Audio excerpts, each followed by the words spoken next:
Chatting Cage, everybody. Matt Yaloff along with, you know him as the Hall of Famer, Pedro Martínez, a co-worker here at MLB Network. In fact, he's going to be on tonight on MLB Tonight, so you can catch him over the next few days. It's great to have you here inside the Chatting Cage. Good to see you, my friend. Well, thank you for having me. It's an honor. Yeah, well, it's my honor, really. What do you like about being on television? What does that do for you? You know, television allows me to express myself in a different way, and also keeps me like if I was in the dugout. When I was in the dugout, I was having fun, but yes, I was searching for little things that made the difference in the game.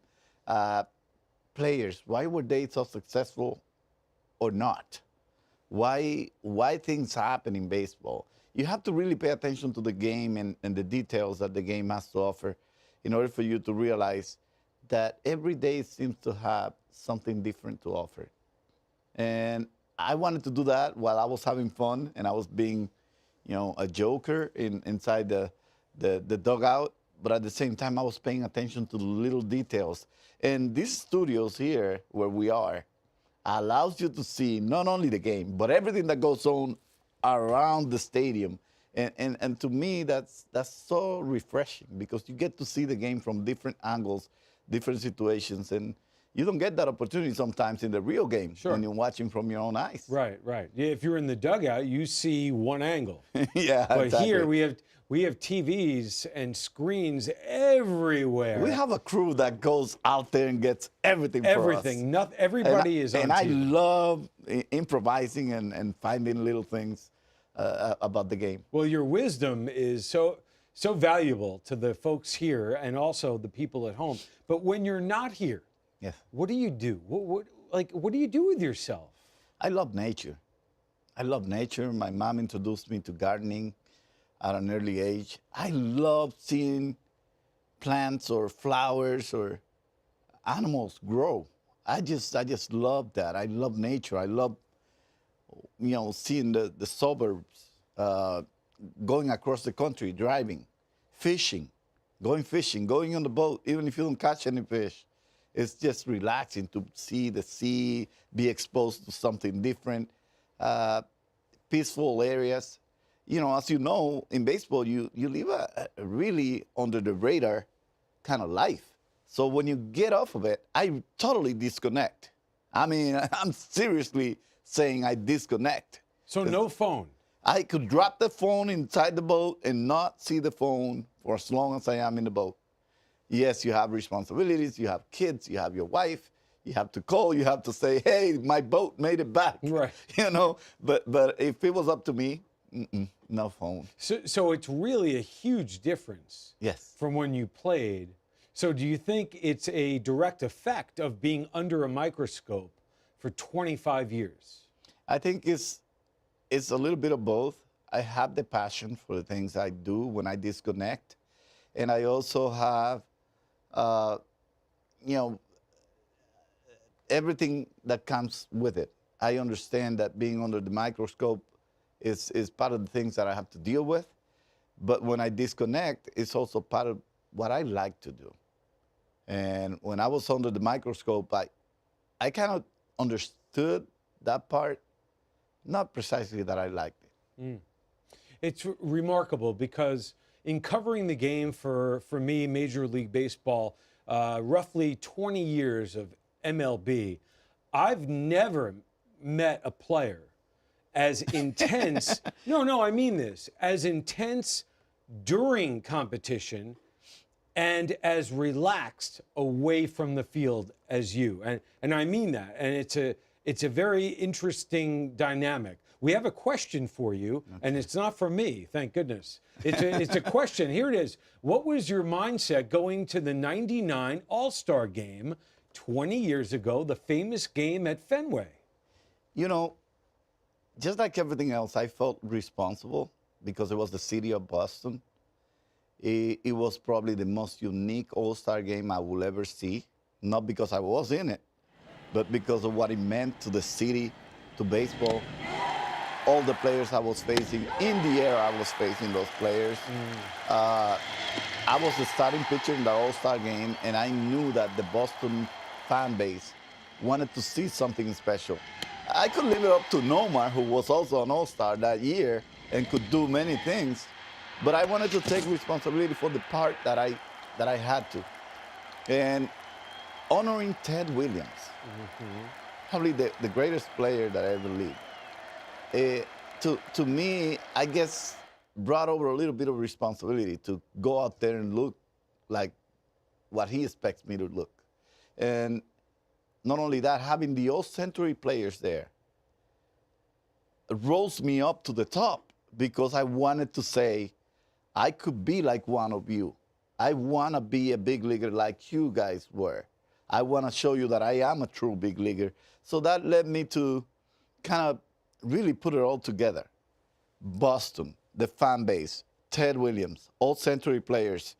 Plus, I didn't want to get embarrassed in my own stadium. They were really spoiled by me when it came to playing in Fenway. I did really well in Fenway, and I did not want to let them down that year. Neither I wanted to, give it up. Sure. You faced 6 guys. You fanned Sammy Sosa, Larry Walker, Mark McGwire, Jeff Bagwell, and Barry Larkin. Yes. At the height of the offensive years in MLB. Incredible. A video caller now here on the Edward Jones chatting cage. Hello, your name, and what would you like to know from Pedro or about Pedro? Hi, guys. My name is Alexa, and hi, Pedro. Hi there, Alexa. Hi.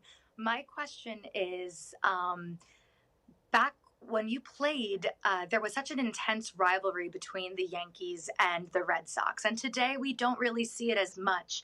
My question is, do you think it's going to ever come back? And also, what was it like playing in such an intense atmosphere? Well, it's an interesting question because back in those days, I kind of took it personal, the way I approached the Yankees. I did not want any Yankee to kind of embarrass me when I was playing in their stadium, neither in mine. It was like a personal way to say, you may have an edge on us because they were the team to beat. They were the ones that have all those championships. We didn't have any. And for me, it was kind of personal to actually show the world that I was capable of. I just needed a little help. And the rivalry, yes, just like Alexa says, has kind of come down a little bit, but the amount of talent that's coming up from the Red Sox and from the Yankees is going to make it really interesting. Now, how personal they take it, I don't know. But every time we struggle or we lose 2 out of 3 to the Yankees and I was up to pitch, I wanted to make it a personal kind of way to go out there and beat the Yankees.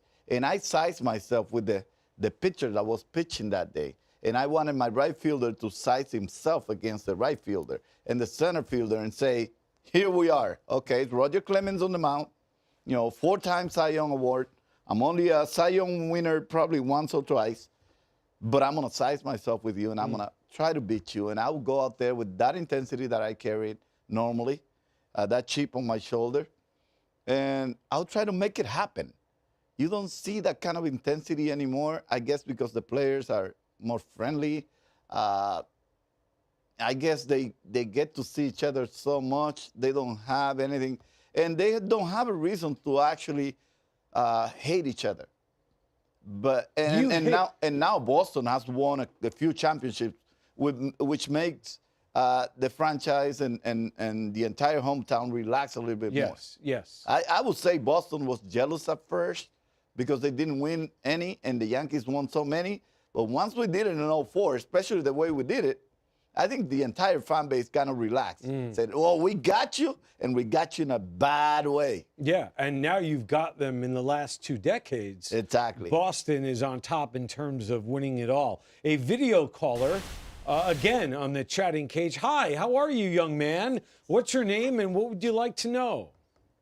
Hi, my name is Mauricio Palmer, and I was just wondering, what was the best moment of your career? Thank you. Oh, thank you. That's really interesting. The best moment of my career probably be not precisely the World Series, But beating the Yankees after being all, 0-3, Yeah.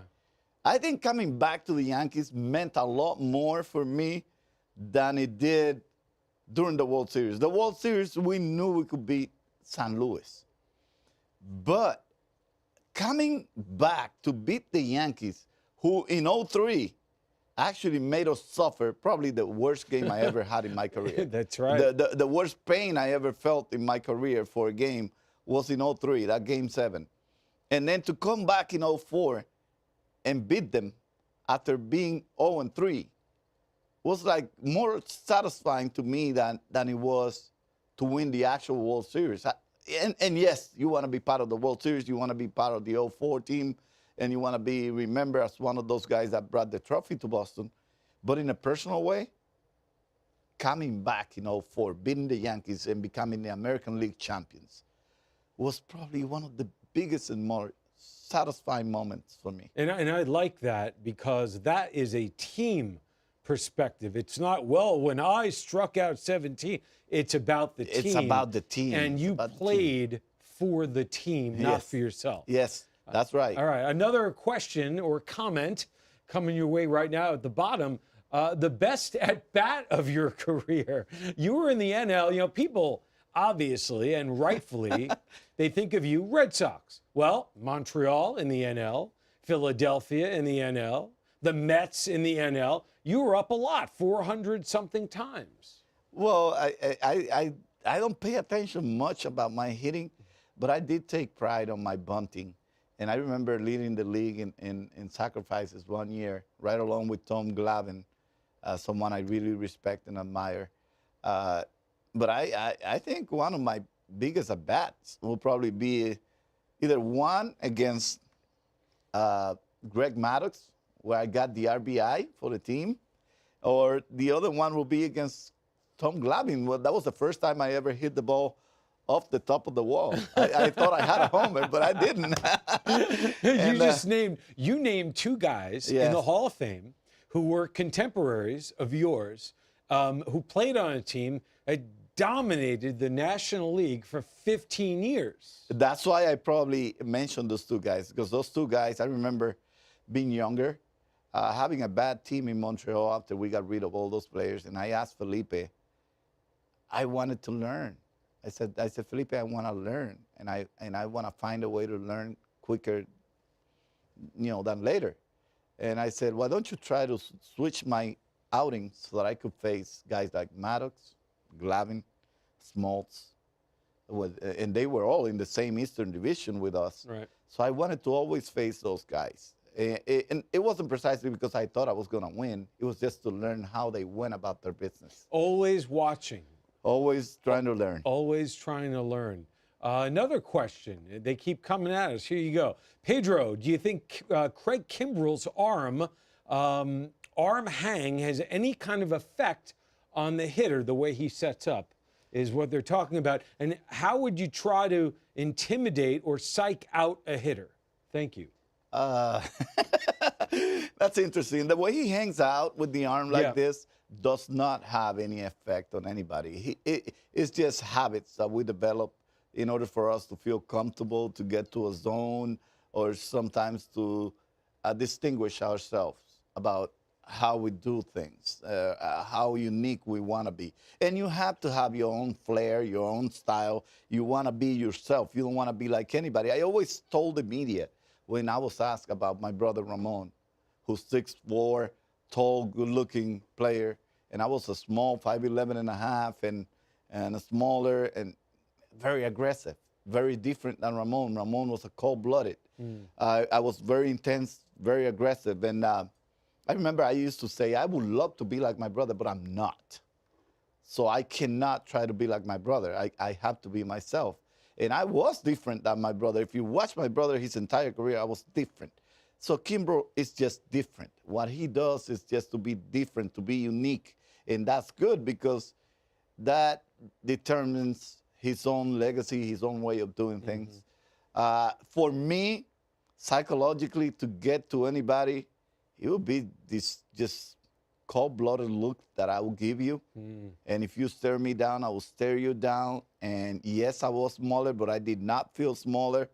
I wanted to look at you, and I let you know that what I lacked in size, I had in everything else. Yeah, and you made that clear, by And the way. determination was one of those things that would let you know that when I looked at you and I stared you down, and you stared me down, and I did not knock it down, I was willing to do whatever it took to beat you mentally, physically, and in the game. And if you're younger and you don't remember when Pedro was in his heyday, go to YouTube, please, because it was must-see TV. When he pitched, you found a way to see that game somehow. Before MLB Network, before the phones, it was unique. Another video caller. Hello, welcome to the Edward Jones Chatting Cage. Your name and your question, sir. Hi, my name is Mike Valvano. Pedro, do you think Dallas Keuchel will make the Yankees better?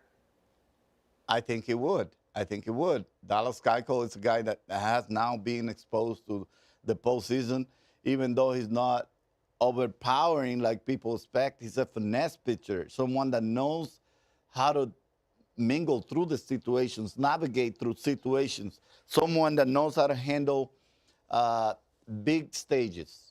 The Yankees are poised to go to the World Series or maybe win it. Who knows? They have that much talent. If they get the help that they need from a guy that's actually a vacuum cleaner, that's a guy that sucks in a lot of innings when he's healthy. Now he's only going to have to pitch half of the season. So you can probably literally guarantee that he's going to be there the entire second half.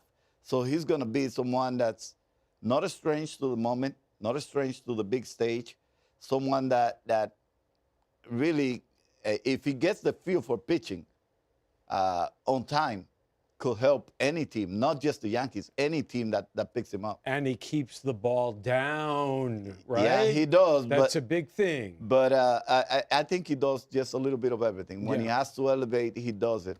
He's really smart, very finesse pitcher, and his staff is still good enough to help any team. Okay, lightning round. Now, when I ask you a question, Pedro, quick answers. Yes. Don't elaborate. Okay, you're Okay. ready? Here we go. The favorite pitcher to watch in the game today?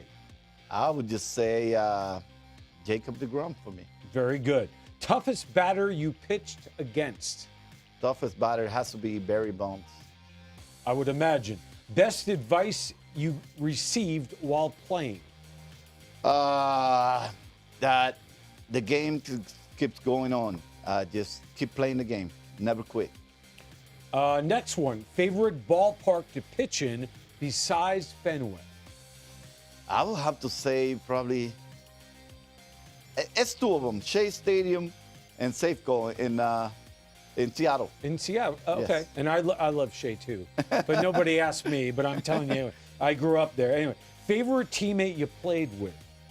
Ooh, so many. Yeah, I know. Geez, so Pick many. one. Pick I one. had so many, but I must say Rondell White and Trot Nixon, those two guys stand up in front of everybody. Yeah. And don't ask me why. Okay, I'm not going to. Because the next question is the manager you enjoyed playing for the most. Felipe. He was a big influence in your life for sure with Montreal.